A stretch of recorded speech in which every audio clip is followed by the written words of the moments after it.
Alors l'idée là, ça va être d'essayer de l'ouvrir, de créer un gobelet. La pêche, tu vois, c'est une taille qui est assez sévère chaque année. La pêche aussi, plus ça pousse, plus ça fera de beaux fruits. Si je l'avais laissée longue comme celle-ci, là elle va se mettre à fruit et elle risque de sécher. Et le fait d'avoir fait ça, j'ai cassé la fibre dans la branche. Là elle est verticale, mais dès qu'elle aura des feuilles, elle va reprendre cette forme-là. Dans cette vidéo, tu vas apprendre comment tailler ton pêcher avec les conseils d'Alain, pépiniériste depuis plus de 15 ans. Tu verras quelle branche tu dois absolument couper si tu veux favoriser la croissance et la production de ton pêcher. Et reste bien jusqu'à la fin de la vidéo où tu apprendras une technique avancée que tu peux facilement utiliser pour donner à tes branches une forme idéale. Si tu apprécies ce contenu, merci de t'abonner à la chaîne pour soutenir notre projet de permaculture. Voyons maintenant comment tailler un pêcher. Alors, pêche, ce qui est important de savoir, c'est où ça produit, sur quel bois, tu sais. J'ai vu que les fruits sont proches de les grandes branches et pas ici. Je sais pas si c'est normal ou pas. Alors, le pêcher, nectarine, ils vont produire sur le bois de l'année précédente. Donc après, comme pour le petit fruit, je lui ai dit qu'il fallait que ça pousse un maximum pour avoir du beau fruit. La pêche aussi, plus ça pousse, plus ça fera de beaux fruits. Tout ce qui a produit sur la pêche sèche. Donc une branche qui a été en pleine production,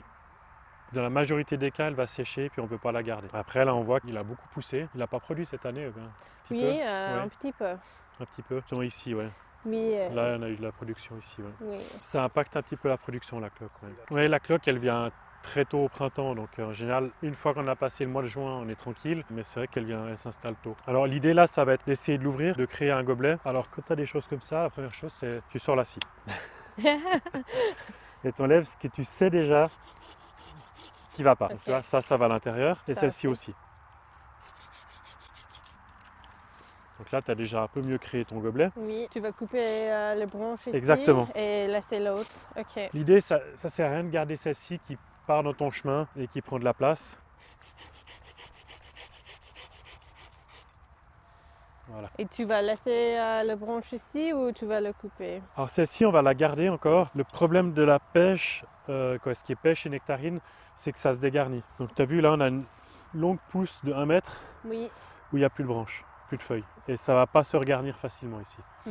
Sauf là où j'ai coupé, où peut-être qu'il y en a des branches qui vont sortir. Et ça a tendance à se vider. Donc là, on va garder ça pour essayer de garder un tout petit peu de feuilles proche de la base. Une fois que tu as fait ça, l'idée c'est toujours d'ouvrir ton arbre. Donc si on commence par là, plus compliqué qui est celle-ci. Là, on voit qu'on a quelque chose qui part complètement à l'intérieur. Toujours l'idée, c'est de partir un petit peu dans cette direction-là. Sans trop lui donner de vigueur, il faudrait couper là. Je vais être drastique. Mais, en fait, la pêche, tu vois, c'est une taille qui est assez sévère chaque année. Comme le cerisier, c'est un Alors, peu... alors le cerisier, c'était la première année là parce qu'il a justement pas beaucoup poussé. Ok. Le pêcher, c'est pour lui créer un maximum de végétation chaque année. Il a vraiment besoin de beaucoup pousser chaque année. Tu vois, là, on va faire ça. Ça, on va pouvoir simplement le garder pour faire une branche à fruits. C'est pareil qu'avant. Les gauches et droites. C'est à peu près gauche-droite. Après là, elles sont pas mal retombantes, mais tu peux laisser. Et ça, c'est des branches qui vont se mettre à fruits. Ce qui va à l'intérieur. Je vais simplifier un tout petit peu. Et puis là, on n'est pas trop mal. À ce niveau-là, ce qui est intéressant de faire, c'est ça. Donc j'ai juste coupé une branche à la base à 2 yeux qui va me permettre de recréer une belle branche de remplacement et de pouvoir regarnir un tout petit peu cette zone. Ok. Si je l'avais laissée longue comme celle-ci, là elle va se mettre à fruit et elle risque de sécher. Donc on va de nouveau vider un petit peu. La branche va pousser ici et on espère que ça Ça va pousse regarnir là. un petit peu là, Ok. exactement. Ça permet de garder de nouveau un petit peu de fruit sur la base et puis pas de dégarnir tout ton pêcher. Là pareil, on choisit un prolongement, donc ça c'est beaucoup trop vertical. On va venir sur cette petite là qui est bien placée.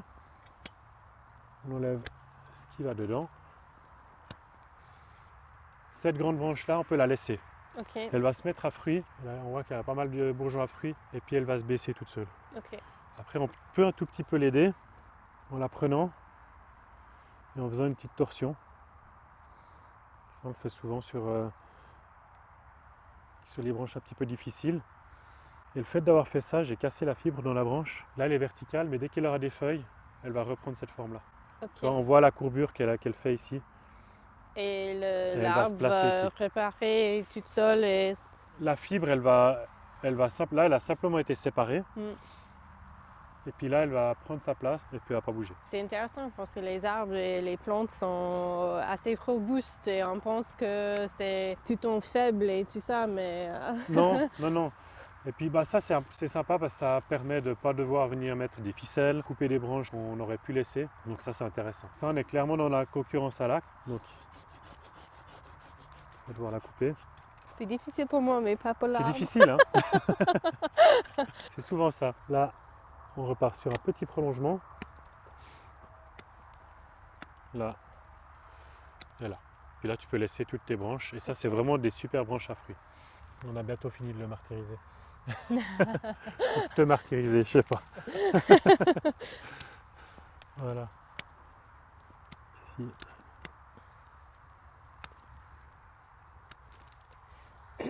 Il y a plusieurs personnes qui disent le cloque peut passer dans le terre et tout ça, ça c'est un problème ou qu'est-ce que tu penses? Alors, quand tu as de la cloque, c'est un champignon qui hiverne pas facilement, hein, mais c'est mieux de ramasser les feuilles Oui, et puis de les jeter. Idéalement, il ne faut pas les mettre dans le compost que tu vas remettre chez toi. Ça, c'est valable aussi pour ces champignons que tu as vus sur les poiriers qui hivernent très facilement. Ça, c'est important de jeter les feuilles, de ne pas les composter puis de les jeter à la poubelle même ou les brûler.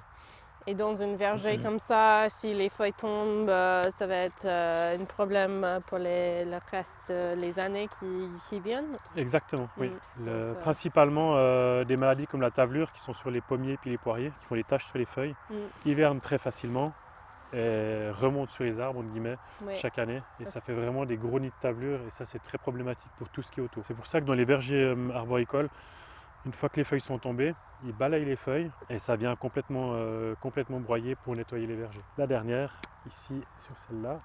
Et là, tu vois, je peux, vu qu'on est sur une branche qui est un peu vide, je laisse ce qu'on appelle un petit onglet pour favoriser un petit peu la création d'une nouvelle branche. Celle-là, je vais pouvoir la laisser complètement longue. Ok. Elle a une jolie place. On va simplement faire du nettoyage.